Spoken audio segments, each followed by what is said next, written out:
Most protests are designed to be visible: crowds, signs, chants, and urgency. They're built to capture attention before it fades. But some protests don't ask for attention.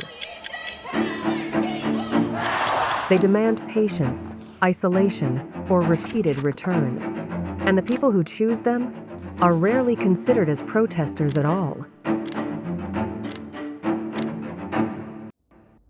A 2023 report from the UNICEF examining global protest trends between 1990 and 2019 found that youth participation has steadily increased over time, particularly in mass nonviolent campaigns. In more than 80% of those movements, young people made up at least a quarter of participants. This suggests something simple but revealing.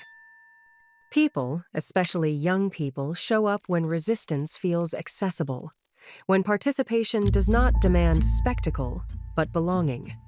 These large crowds generate visibility, and the more a movement lowers the barrier to entry, the more it can expand.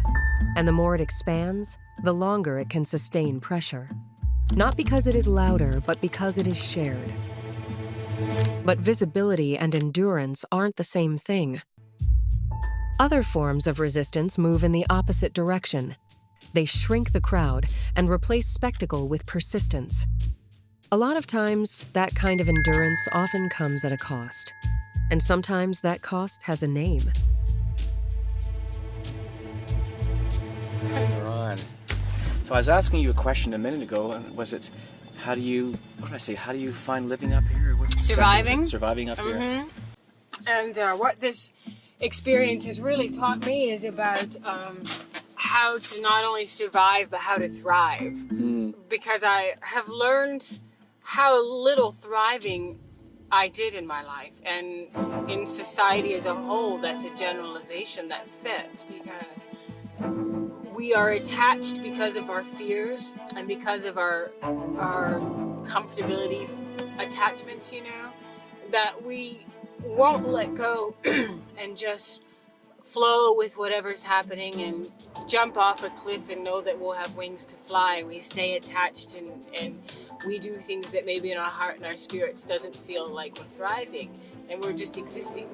But coming up here, I was broken on every level, physically, mentally, emotionally, and spiritually. And as a result, I learned that I could not only survive in a tree, but that I could thrive. What is the greatest thing about being up here and the isolation you face and everything about being alone up here, where you're mostly alone? What is the greatest thing?